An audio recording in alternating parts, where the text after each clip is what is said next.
Mike, that's what I mean about competition matters because it makes me excited. Because here's what we have to look forward to for next year. Oh, Kendrick dropping a project. Is Oh, he? that's I don't know no, no, if no, Kendrick's Mike. ever Mike, dropped yes, one. he is, Mike, and he has to contend with Benny and Conway and Gibbs and Pusha next year. And now Jay And I'm totally Electronica, okay with shit, that. he's rapping And again too. and now, Mike, now let's see you make album of the year. Now, because here's the thing: Benny's gonna drop a project next year. Conway's gonna drop a project next year. That's just in their mo. Oh, Gibbs just dropped Black Illuminati. He's dropping a project. Pusha T had his personal family issue. I'm pretty certain that's what put his album on hold. Oh, he's coming with his project. Yeah. Mike, Electronica's done work like he literally has never done before. Mm-hmm. He might drop a project. Oh no, that's real comp. Now go make album of the year. Cause now the narrative's not Kendrick, Cole, Drake, and shit no more. You know what I'm saying? No, no, no, Now no. Mike, there's do a you hear the whole guys I just different breed named? of Did you listen? MCs out Mike, there. did you listen to the guys that I just named? I said next year you have to go contend with Benny the Butcher, Conway the Machine, Pusha T, and Jay Electronica. Oh no, no, no, no. If you are who Who we they say say you you are. are, no, no, no, who we say you are, I put him in my top 10 4 years ago, Well, you know, times have going on changed. 5. And it's like, no, no, no. If you're a top 10 MC, go ahead and fade these guys right quick because none of them are. You know what? At the end of the day, man, I Go ahead used and throw to them a put fade. Kendrick. I used to put Kendrick that high too, but I'm just gonna have to be real. No, I'm gonna He, leave him there until I hear his next album. But that's who he dealing with next year, I and don't that's like the break. Listen, Mike. I don't like the That's gap at no, this point in his career. I no, don't. Mike. That's why I told you that Rakim gap though was real. So here's what I'm saying: when Rakim left, he was the greatest MC of all time. He got treated as such when he popped back up in 1997. If he's a top 10 MC all time, we're gonna treat him like a top 10 MC all time. But this top 10 MC all time needs to go out there and show with his album that he's a top 10 MC all time because he's got because for the first time, this is what I'm saying. No, you got some active top 10ish type of guys like right there around you. So let's see what's what. Because Do Jay y'all think Electronica, oh Kendrick's a no, no, top no. 10 MC all time? Cause I used to, but I'm kind of off that. I hate to say it. I'm kind Kind of of off off that. that. You can't be off that until he gives you a reason to be off that. We don't have a He has reason to be given off it. me He the hasn't made an reason to be album. off it. He ain't making no music. He's in his prime. Who stops at this point? And then when we start thinking about the fact Rakim. that every time he's dropped album, he's dropped them in weak years. Rakim didn't do that. Mike. Rakim dropped in 2 of the strongest rap years ever. And And he again, made I think arguably look, Rakim's and he made arguably the best rap album both times. yeah, and I think Rakim's career is so early in the rap industry that it's hard to even put it up with this because there are people who had No, no, no, careers Mike. well before Kendrick who have No, dropped Mike. more material than Kendrick has in the past. Nas has dropped 4 albums since the last Kendrick album. Nas is 27 years into his career. I'm First of sorry. all, first of all, That's Nas is the bullshit. goat. Nas is the goat. No, But but I Mike, feel you, but what, he don't have to do this. don't Like, what? Mike, when you say that like the competition is different, competition is still competition. Like there was a year that I believe Wilt Chamberlain averaged 50 points and 25 rebounds. Oscar Robertson averaged a triple double. Bill Russell won MVP. The league was shorter. It was more condensed. The competition was still very, very real because you had guys that were doing all-time great stuff and right. still couldn't win the MVP award. So what I'm saying is like, no, no, no. When Rakim is sitting up there doing what he's doing with paid in full and follow the leader, no, that says something because when you go look at those albums, it's like Mike, those are the albums like he dropped in years that like the shit that we base our rap shit on, those albums dropped in those years and he arguably made the best project in those years. That's part of the reason why he's considered to be the greatest. Mike, for whatever people want to say, Mike, I don't care what nobody say. Don't when Illmatic came out and Ready to Die came out, I didn't hear anybody say that Ready to Die was better. Listen, man. Brian, Competition matters when you Brian with it rating like you're says, great. what do y'all think about Kendrick's verse on Family Ties? Right. Exactly. Let's go ahead and give Trash. Mike some more fuel. Mike, Trash. Mike. But what I'm saying, okay, so how about this? let's say he's a top 10 MC and we have him at number 10. Hold on, let me get to another comment. Midget Mike says, facts, Kendrick Lamar dropped the album every 3 or 2 years, unlike Jay-Z, who dropped the album every year when he was hot. Yeah. That hasn't served Jay well. That hasn't served Jay well because the projects haven't aged as well. The projects haven't aged as well, Mike. So Kendrick's projects have aged well? Mike, what would you rather hear? To Pimp a Butterfly or Volume 2? You're going to name Volume 2. I'd rather hear the blueprint over To Pimp a Butterfly if we're going to play those games. No, Mike, I was thinking about third albums is what I was doing. Is that what you were doing? Thinking about third albums. See, we don't even know what's Kendrick's second, third, fourth album. Like, we all have Mike, different... according to you, is Section 80, Good Kid, Mad City. That would make To Pimp a Butterfly third. Volume 2 is third for Jay. What would you rather listen to? You see what I'm saying? I feel some of this... Right. And so understand this. And this is what I mean about his projects and why he is top 10. So you got Section 80, right? You got Good Kid, Mad City. You got To Pimp a Butterfly. You got Damn. Mm-hmm. Mike, Nas's fourth album is Nostradamus. He was already top 5-10 to most people. Some people thought he was still the greatest. Mike, Jay's fourth album is Volume 3. Listen to the fourth albums that I just named. Both of those guys were top 10 by the time they had dropped their fourth projects. P. White says Kendrick's Nostradamus overrated. and Volume 3 don't have shit on Damn, Mike. So he's so let's put him I don't know, man. See, this is the thing, right? And I get it. And I think that we're looking at it from an analytical standpoint and on a journalistic level, these albums, they get high marks. You know what I'm saying? They're very, what's the word I'm looking for? They get critical acclaim. They check the boxes. They do check the boxes, especially on a technical level when you talk about musically and putting together the songs and just on that level. But when we talk about, does Kendrick have a lot of songs that we're pulling from there? And you've said this to me before. That we're pulling from there that people are really going to be playing. Then the list gets slim. It gets slim. And it's not like Nas. Like when Nas' fourth album, nigga, we got If I Ruled the World, we got Street Dreams, we got fucking Hate Me Now. Hate Me Now, The World Is Yours, Nas Is Like. I can't say that we got those things with Kendrick. As dope as of an album as I think Damn is, I'm not throwing on DNA. I'm not throwing on Humble. I'm not. No, I be turning up the DNA sometimes, Mike. Would you rather? Let's do this. Since we're talking about the current pool, which album would you rather listen to, Alfredo or Damn? Oh, Alfredo's a better album. Which album would you rather listen to, Daytona or To Pimp a Butterfly? Daytona's better.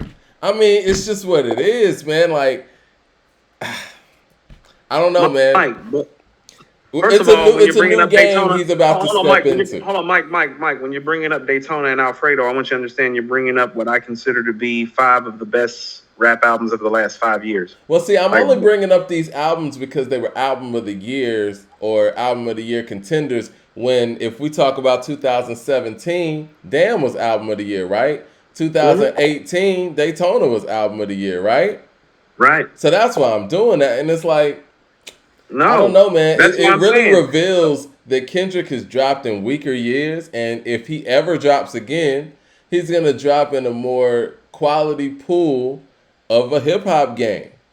No, so this is what I mean. So if he is who he is, time is going to tell, too. So let me go back and tell you something.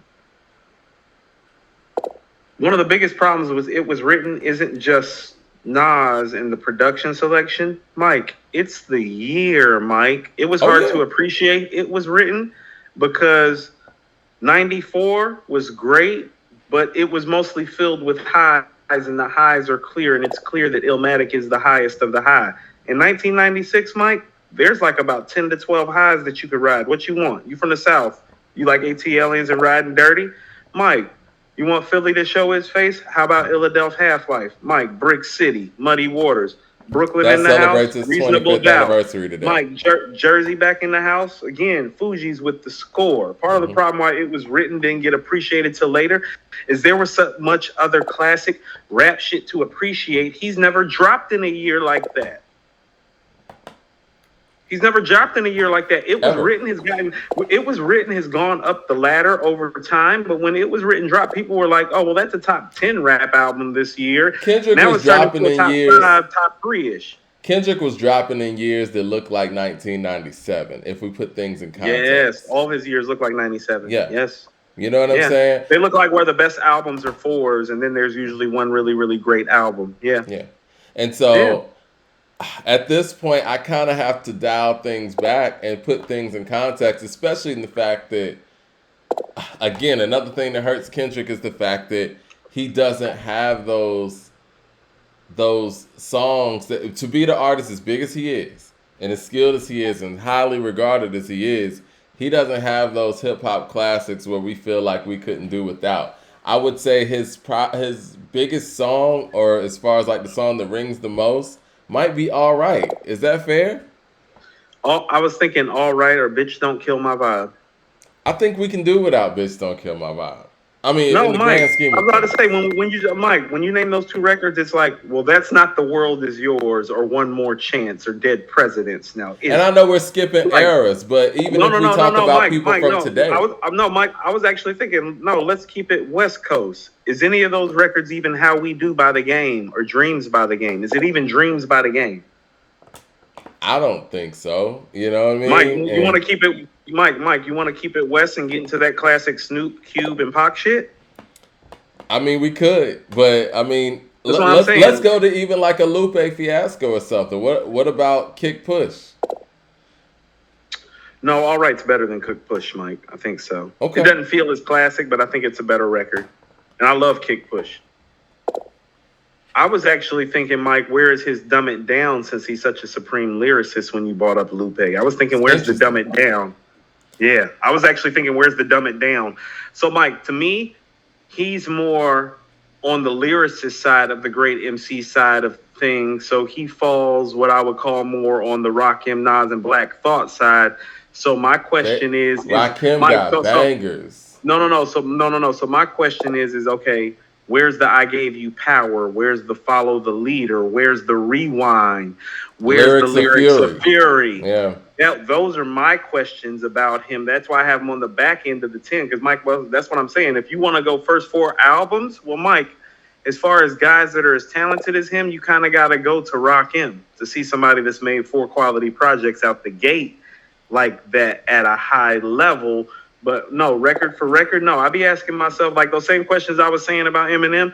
And Mike, I can't front through this whole conversation. I hate to bring him up. I was thinking about Eminem and if Kendrick is really our black version of Eminem. He is somewhat, and I'm not gonna be a hypocrite. Here's the thing: he does everything that M does. He checks all the boxes technically, but he has soul, so it resonates with us a little more. But Mike, much like Eminem, there ain't no "The World Is Yours."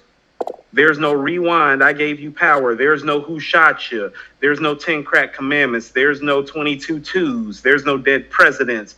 There's no Streets Is Watching. There's no Kicking the Door. There's no Lyrics of Fury. There's no Follow the Leader. Like, totally. There's no ain't no half stepping. You know what I'm saying? Mike, I was about to get off in Chris shit, Mike. There's no The Bridge Is Over. There's no My Philosophy. There's no 9mm Goes Bang. No, it's not there. No, and he is very similar to Eminem in that way. I think the difference between Eminem and Kendrick is the fact that Kendrick's just put together better albums. Yes, but they have easily. a very similar Skill set. Yeah, they do. They do have a very similar skill set. Because that's what I'm saying. Like, and Kendrick's more positive, and he don't be talking that crazy shit. You know what I'm saying? I think that those are on a technical level, they're very similar. No. Because what I was about to say is, Mike, that riff, that second verse riff that Kendrick goes on Feel. Oh, Eminem does that all the time. It's just the shit that he says doesn't resonate like it did with us the way Kendrick did on Feel. Because that rant that he went on and the way that he flipped it, oh no, Mike, I've heard him do that since M walked in the game. DeCarlo says that Kendrick Lamar doesn't have a stand. What do you think about that? I was going to say Sing About Me. I think Brian Larkin said Sing About Me. I was actually thinking How Much a Dollar Costs is actually better than Stan. If we're talking story to story, bar for bar. How Much a Dollar Costs is brilliant. And again, I can like sit I told back you, How and Much listen. a Dollar Costs to me is one of his 5 best songs. I'm a person that thinks that To Pimp a Butterfly is his best album. That's And Mike. That's I'm not to cut you off. That's the closest thing he has to a rewind, to a "I gave you power." Like yeah, that's his closest thing to it is "How Much a Dollar Costs" or "Duckworth." I love Mortal Man too. Like I think for me, Mortal Man's dope. like to Mortal Man Pimp, rides. That's one of the few records on the album that rides, Mike, where you can put that shit on in the car and you're like, yeah. Jevin June says something I guess that we're all saying in a nutshell. Kendrick lacks a lot of replay value. And it's interesting because I've been saying that. I don't know if, and you said that to me when I was ranting and raving about To Pimp a Butterfly, and I still rant and rave about To Pimp a Butterfly, but Mike, I said that never when To Pimp a listened to Butterfly it. came out. I You said know, it when it came out. it's one of those albums, and I can't think of a lot of albums in hip hop where I would say this is brilliant, and I never really go back and listen to it. Like I only listen to Pimp a Butterfly when I guess I make a conscious effort to do so. It's not like I'm just scrolling or whatever, and I'll throw on something from like Supreme Clientele, or I'll throw on Daytona, or I'll throw on Alfredo like I did the other day. You know what I'm saying? Like I don't ever go back to Pimp a Butterfly, but I think it's brilliant. And I think that is so mind-boggling to me that Kendrick Mike, makes such brilliant music that doesn't have replay value. How is that even possible? because Mike, To Pimp a Butterfly is more like that beautiful piece of artwork that you hang on the wall in your house. It's not the piece of art that you sit up there and like it's hanging on the wall in your house. It's not the centerpiece. People treated it like the centerpiece. No. It's hanging on the wall. It's hanging on the wall in the hallway. I mean, because even when you listen great. to All Right, like, you know what I'm saying? Like, just the concept of it, the timing of it, and then the fact that he's killing it. It's like 20 of, well, it was like 20 of them in my Chevy, tell them all to come and get me, reaping everything I sold, so my karma coming heavy, no preliminary hearings on my record, I'm a motherfucking gangster in silence for the record. And it's like, this is a single? But it's like, it can't be denied, but again, I don't really go back to it. I think the one album that he has where commercially people go back to is Good Kid, Mad City. And then for me, I feel like, just especially after hearing To Pimp a Butterfly, I feel like he made Good Kid, Mad City for the industry and not for himself. I don't think that's the album he wanted to make. I How think about this, Damn Mike? and To Pimp a Butterfly are more him than Good Kid, Mad City is. Good Kid, Mad City sounds like Dr. Dre tutelage. No, okay, so how about this? I think he made Good Kid, Mad City for Compton. Okay. I don't like when I hear swimming pools, like I hear Compton, I don't hear Kendrick. Like that album is about Compton to me. You know what I'm saying? Like he made that album for Compton, Mike. Like the only time where he's playing the game on that album to me is the Poetic Justice. Everything else is for Compton, Mike. Backseat Freestyle, no, that shit for Compton. Bitch, that's for hard. Compton. That shit for Compton, Mike. Singing Me, I'm Dying of Thirst. No, that shit for Compton. Like he made that album for Compton. That's why I call it the West Coast Illmatic, because it's rare that somebody makes a rap classic that's about their hood, that's really for their hood, that every other hood gravitates to, because it's like, no, that sound like my hood. And it sound like Kendrick. Like, the good kid that want to get out the projects, but he's still hanging with the homies. He's still gang banging. He's still messing with an old girl up the block. Like, Kendrick. Like, him immediately. Yeah. Yeah. They did a really good job of articulating that. And I don't know, man. I just don't know where with all those things being said and us just going through his catalog like that, I don't know where the next album goes. I'm interested to hear where the next album goes. I feel like and I've said this in previous shows, I feel like the gap is not good. Sounds like it's not really flowing over there like it should be. And the letter that he wrote, the exit letter, I didn't think that was good either. It's not a good sign that good music is coming out. It makes it harder too. Like the longer the gap, the tougher it makes. So I'm gonna go back to Rakim right quick in the gap, because we talked about this during the last show. Mike, if this album is not up to par with what we're expecting, much like the 18th Letter for People wasn't up to par, but let me tell you what about that album wasn't up to par, because I remember it very well. Oh, it's the production, Mike. Because when the production was there with Rakim, what you heard was the greatest MC of all time, even still in 1997. This is Nas 2 albums in. This is Jay 2 albums in, because Rakim and Jay actually dropped the same day. Volume 1 and the 18th Letter came out the same day. I remember. I picked up both of the CDs. My man Gary was driving me. We went to his house up off Beatty's Ford. Like, I remember because I played the albums back to back. Like, Mike, lyrically in 1997, for everything that Jay was, 97 Hove, oh, Mike, there's nothing on Volume 1 lyrically like The Saga Begins. Okay? Yeah. And so that's what I'm saying. Even in 1997, is Volume 1 better than the 18th Letter? Yes. Is Jay a more well-rounded MC than Rakim is in 1997? Yes. But do you hear evidence of the greatest MC of all time that even somebody like Jay-Z in 97 still can't fuck with? Well, yes. Well, yeah. And so he doesn't have to make Good Kid, Mad City, Damn, or To Pimp a Butterfly, but there needs to be evidence. So there needs to be It's Been a Long Time, The Saga Begins, New York. Like he had some joints on there where you hear him and you hear the beat and you're like, oh, this is the best MC ever. You know? Right. I'm And listening to you, but so you need to hear some records where you hear somebody that's in conversation for being the top 10 MC of all time. I think he can pull that off. I'm not expecting Damn or To Pimp a Butterfly or Good Kid, Mad City. It's been 5 years. Nobody's ever pulled that off. See, the problem is, people who've been in the game longer than him are still putting out quality output. So it's, you know what I mean? So it's a little different when you talk about Rakim and Jay and Rakim re-entering. We got people like Pusha T who are making seminal records, right? We got people like Freddie Gibbs who've been in the game for a long time too, making some of their best work. And so on an optics level, we're not going to sit here and treat Kendrick like and not to mention Nas. We're not going to sit here and treat Kendrick like he's been around since the 90s. You know what I mean? So, Mike, let me say something right quick. That's why King's Disease 2, I told you, Mike, it's a potential game changer because we're talking about Kendrick being on a break for 5 years and what may happen to his career.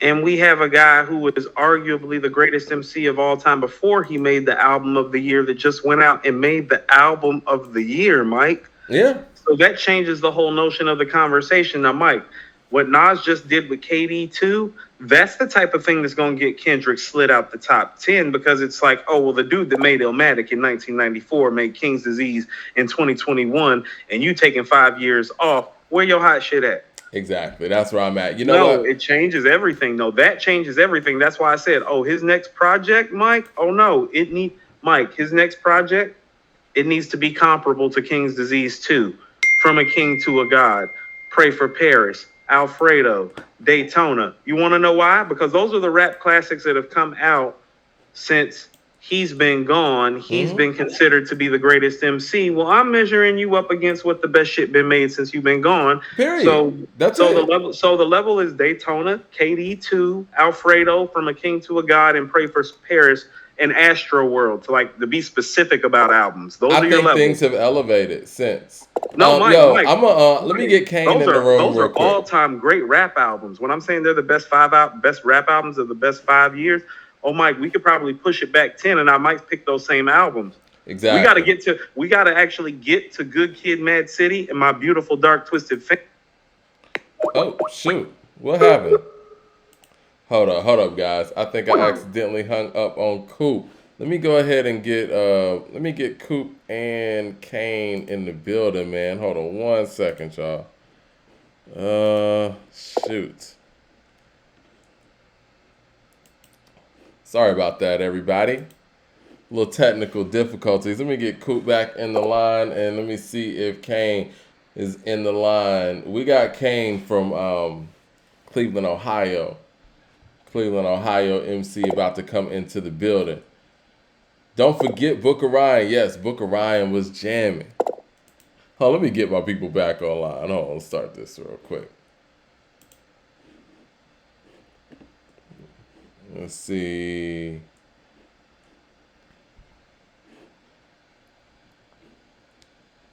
So yeah, Kendrick's jumping in a whole new game. Let me get to some of you guys' comments while we're waiting on everybody to get back. DeCarlo says Kendrick got to make his Stillmatic with a dope diss with a dope diss to everyone in the game. Let's see. There we go.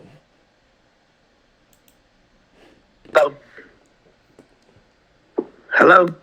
Yo, what's going on, man? We got Kane in the building. What's good with it, bro? What's good, man? We ready to go? Hold on, you're breaking up, man. What up? Oh, you were breaking up. I didn't hear you. Hello? Yeah.